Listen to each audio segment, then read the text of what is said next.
Debit credit balance.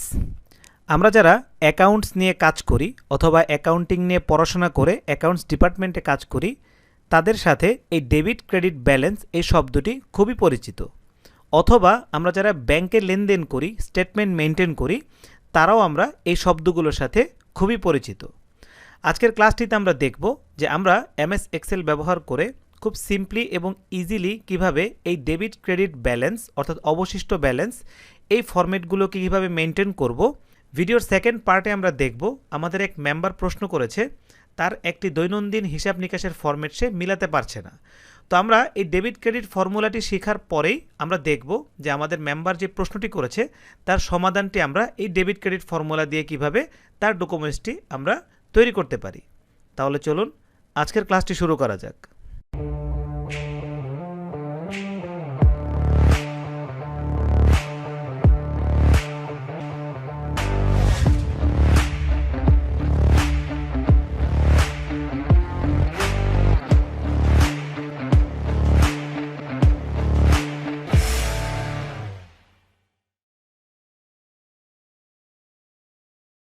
MS এক্সেলের যে ফাইলটি আমাদের ওপেন করা আছে সেখানে হচ্ছে কয়েকটি কলাম নেওয়া আছে। শুরুতে আছে এসএল, যেটা আমরা জানি সিরিয়াল, আইটেম নেম, ডেবিট, এখানে একটি প্লাস সাইন আমি দিয়ে দিয়েছি। এই ডেবিট ক্রেডিটটি আর একটু ডিপ যখন যাব, কিছু ক্ষেত্রে ডেবিট হয় মাইনাস, আবার কিছু ক্ষেত্রে ক্রেডিট হয় মাইনাস। তো এগুলো হচ্ছে অ্যাকাউন্টিং হিসাব নিকাশ, ওটা আমরা বুঝে নিব। তো যদি আমাদের হিসাবের ক্ষেত্রে ডেবিট প্লাস হয় তাহলে আমরা প্লাস দিয়ে রাখবো বোঝার জন্য। তো এই যে সারিগুলোতে এন্ট্রি আছে এই এন্ট্রিগুলোকে বলা হয় ডেবিট, অর্থাৎ আপনার অ্যাকাউন্টস প্লাস হচ্ছে। দেন নেক্সট যে কলামটি আছে, রোটি আছে, সেখানে হচ্ছে ক্রেডিট। তো ক্রেডিট হচ্ছে মাইনাস, অর্থাৎ এগুলো হচ্ছে এক্সপেন্স, বিভিন্ন জায়গায় খরচ হতে পারে, স্যালারি হতে পারে, হাউস রেন্ট হতে পারে। তো ফরম্যাটটি কী দাঁড়ালো, একটি রোতে আমরা সাজাবো ডেবিট, অর্থাৎ আমার অ্যাকাউন্টসে যে কোনো পারপাজেই টাকা আসুক না কেন, আমার অ্যাকাউন্টসে টাকা হিট করলে সেটা ডেবিট হবে। আরেকটি রোতে আমরা সাজাবো ক্রেডিট। ফাইনালি হচ্ছে ব্যালেন্স। ব্যালেন্স হচ্ছে অবশিষ্ট যেই টাকাটা আমার কাছে থাকবে। তো আমরা প্রথমে ফরম্যাটটি দেখি। আমার অ্যাকাউন্ট স্টার্ট হয়েছে 5,000 টাকা দিয়ে, একটি ওপেনিং ব্যালেন্স প্রয়োজন হয়। তো আমরা যখন আরও বড় করে ডিপলি করব তখন আসলে opening balance, trial balance, balance sheet, এগুলো হচ্ছে আরও বড় আকারের যখন আমাদের কোনো অ্যাকাউন্টস সফটওয়্যার মেনটেন করি, স্টেটমেন্ট মেনটেন করি, তখন প্রয়োজন হয়।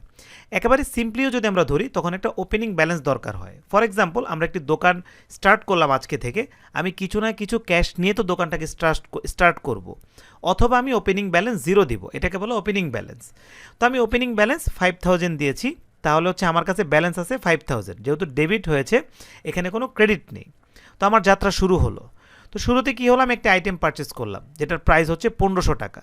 তো অবশিষ্ট ব্যালেন্স কাকে বলা হয়, এই 5,000 থেকেই 1,500 মাইনাস হয়ে 3,500 টাকা হয়ে গেল।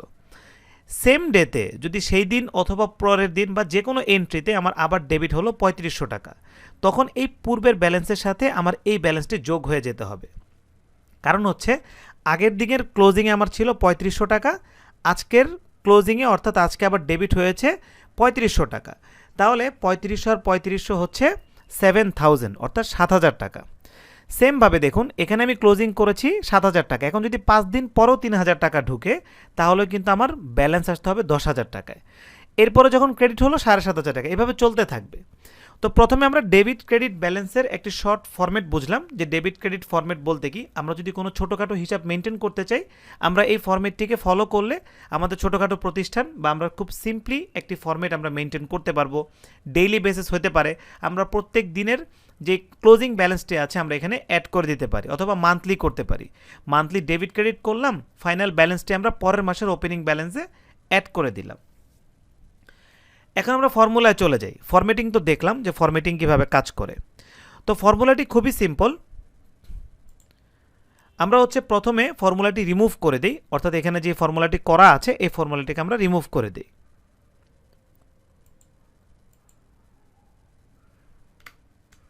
ওকে, তো এখানে হচ্ছে আমরা ব্যালেন্স লিখি। তো ব্যালেন্স লেখার পরে তো আমরা কি করলাম, প্রথমে যে আমাদের ডেবিটটি ছিল এটাকে আমরা ব্যালেন্সের মধ্যেও বসিয়ে দিব, অর্থাৎ এখানে কোনো সূত্র দিলাম না, জাস্ট 5000 টাকা আমরা আমাদের যেটা ওপেনিং ব্যালেন্স ছিল সেটা ডেবিটেও দিয়ে দিলাম এবং ব্যালেন্সেও দিয়ে দিলাম। এখন যদি আমাদের ক্যাশ মাইনাসে থাকে দেন কিন্তু আমরা ক্রেডিটে দিয়ে দিব, অর্থাৎ আমার ক্রেডিটে আছে 5000 টাকা, অর্থাৎ আমি মাইনাস ফিগারে আছি। তো সেই ক্ষেত্রে ব্যালেন্স হবে -5000, এটা আমাদের মনে রাখতে হবে। তো আমরা স্টেপ বাই স্টেপ শুরু করি। তো এরপরে হচ্ছে সেকেন্ড কলামটি, আমরা এই কলামে ক্লিক করি। আগে সিম্পলি আমরা বুঝি যে আমরা কি করতে চাচ্ছি। আমি এর আগেও অনেক ক্লাসে বলেছি, আমাদের যে MS এক্সেলের ফুল কোর্সটি আছে আপনি চাইলে আমাদের প্লেলিস্ট দেখে নিতে পারেন, অথবা শিক্ষণ.com এই ওয়েবসাইটটিতে ঢুকেও আপনি প্লেলিস্টটি সুন্দরভাবে পেয়ে যেতে পারেন। তো সেখানে আমি বলেছি আমরা যে কোনো কাজ হচ্ছে বুঝে বুঝে করব। তাহলে হচ্ছে যেহেতু একটা ফাংশনের বিষয়, ফাংশনগুলো যত আমরা বুঝে করব তত হচ্ছে আমরা ডিফারেন্ট অপশন এবং ফাইলগুলো আমরা সুন্দরভাবে তৈরি করতে পারবো। যেমন ডেবিট ক্রেডিট ফর্মুলাটি, এটা কিন্তু আমরা অন্য ফাইলও এক্সাম্পলে দেখব। এমনভাবে যখনই ডেবিট ক্রেডিটের ফরম্যাট আসবে আমরা ওইভাবে কাজ করে ফেলব। তো আমরা কি চাচ্ছি, আমার যে এই যে ক্লোজিং ব্যালেন্স এটার সাথে এই দুই ফিল্ডের এই ডেবিট হবে প্লাস, এটা হবে মাইনাস। তো খুব সিম্পলি আমরা করতে পারি, আমরা ইকুয়াল দেই, সাম দিতে পারি অথবা সাম ছাড়াও আমরা করতে পারি, আমরা জানি। তো আমরা সাম দেই, সাম দেওয়ার পরে ব্র্যাকেট দিলাম। এখন হচ্ছে আমরা প্রথম ফিল্ডটিকে সিলেক্ট করি, অর্থাৎ আমি এই ফিল্ডটিকে সিলেক্ট করলাম। এখন এই ফিল্ডের সাথে ডেবিট আমরা কি জানি, ডেবিট হচ্ছে প্লাস হবে। তো আমরা এখানে দিই প্লাস ডেবিটের ফিল্ড, এবং ক্রেডিট হচ্ছে আমাদের মাইনাস হবে, মাইনাস ক্রেডিটের ফিল্ড। তো এখন ফর্মুলাটি আমাদের কি দাঁড়ালো, ফর্মুলাটি হচ্ছে যে সাম দেওয়ার পরে আমার যে ব্যালেন্সটি আছে E4, সেই E4 হবে প্লাস, দেন হচ্ছে ডেবিট, আমার এখানে যদি কোনো এন্ট্রি পায় তখন হচ্ছে C5, আর যখনই ক্রেডিটের কোনো মান আসবে তখন কিন্তু হবে D5। আমি এন্টার প্রেস করলাম। তো আমার ওপেনিং ব্যালেন্স কত ছিল, 5000। তো এখানে যখন ক্রেডিট হয়েছে 1500 টাকা, এখানে কিন্তু 3500 টাকা অটোমেটিক হয়ে গিয়েছে। তো আমরা ফর্মুলাকে কপি পেস্ট করার জন্য জানি, এই কর্নার থেকে ধরে যদি ড্র্যাগ করি, দেন আমরা লক্ষ্য করি যে পরবর্তী ট্রানজ্যাকশন কত ছিল, 3500 টাকা, আমার ক্লোজিং 7000 টাকা। সেমভাবে 3000 টাকা, এরপরে হয়ে গেছে 10000 টাকা। তো ক্রেডিট যখন হলো 2500, এখানে হয়ে গেছে 7500। তো এই যে আমি টান দিয়েছি, এই টান দেওয়ার কারণে কিন্তু আমার অটোমেটিকলি নিচের দিকে মানগুলো চলে এসেছে।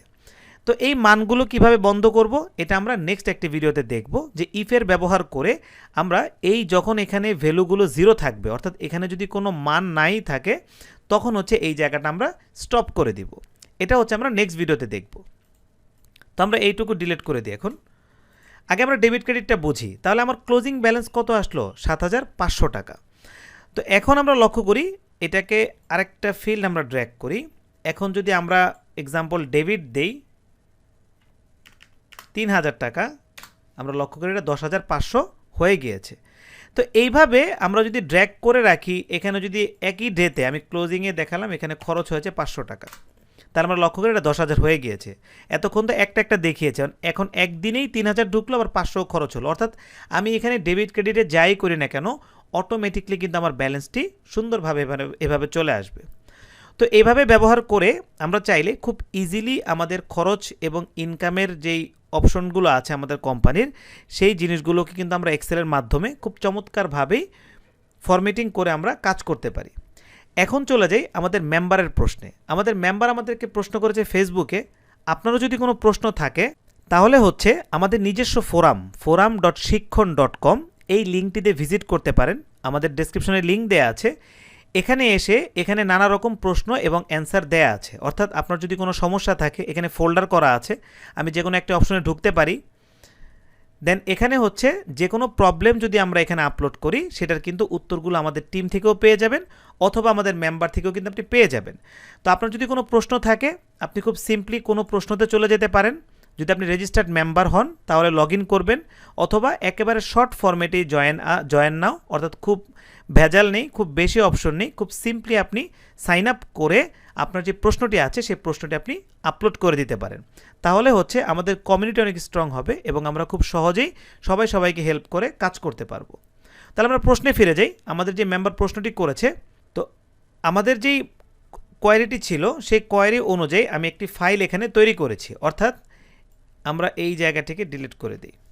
তো আমার ক্লায়েন্টের যেই একটি ইমেজ ফরম্যাট দিয়েছিল, এখানে হচ্ছে একটি অপশন আছে receive quantity, total receive quantity, issue date, issue quantity, total issue quantity, balance. তো আমরা যদি একটু লক্ষ্য করি তাহলে কিন্তু ডেবিট ক্রেডিট আমাদের এখানে চলে এসেছে। রিসিভ মানে ডেবিট, তারপর হচ্ছে ইস্যু মানে হচ্ছে এটা ফ্যাক্টরি থেকে অথবা গোডাউন থেকে বের হচ্ছে, ইস্যু ডেট তো ইস্যু ডেটই।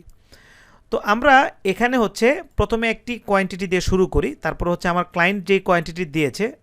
তো এখানে রিসিভ কোয়ান্টিটিতে আমার যেই মেম্বার প্রশ্ন করেছে সেখানে হচ্ছে ৯৩০০ আমি দেখতে পাচ্ছি। তার হচ্ছে একটি আইটেম দেয়া আছে, সেটা হচ্ছে ওপেনিং আমরা ধরে নিই ৯৩০০।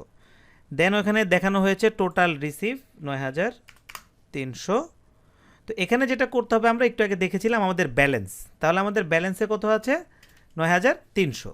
তো এটা কী দাঁড়ালো, আমার ওপেনিং একটা আইটেম, এক্সাম্পল আইটেম 1, এটা একটু আগে আমরা যেটা দেখলাম আইটেম 1। তাহলে আমার রিসিভ কোয়ান্টিটি এত, ব্যালেন্সও এত।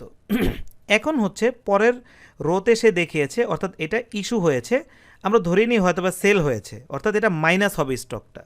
তো ইস্যু ডেট আমি দিলাম, আজকের তারিখ দিয়ে দিই 12/12/2021। এখন ইস্যু কোয়ান্টিটি উনি দিয়েছেন ৯২৯৪। ওকে, এখানে আমরা দিই ৯২৯৪। তো এখন আমার এই যে ব্যালেন্সটা, এখানে আমার ব্যালেন্সটা চলে আসতে হবে। তো আমরা একটু আগে কি শিখেছিলাম, আমরা ইকুয়াল দিই। ইকুয়াল দেওয়ার পর আমাদের কি করতে হবে, আমাদের ব্যালেন্সের ফিল্ডটিকে ক্লিক করতে হবে। দেন হচ্ছে এটার সাথে প্লাস হবে, যে ফিল্ড প্লাস হবে কোনটা, এই যে রিসিভ কোয়ান্টিটি যেটা আছে, আমি এটাকে ক্লিক করি, সরি আমরা এটা দিই, দেন হচ্ছে প্লাস, আমরা এটাকে দেই, দেন হচ্ছে মাইনাস, আমরা ইস্যু কোয়ান্টিটি দিই, দেন প্রেস এন্টার। তো আমরা লক্ষ্য করি সাথে সাথে কিন্তু আমার 6 চলে এসেছে।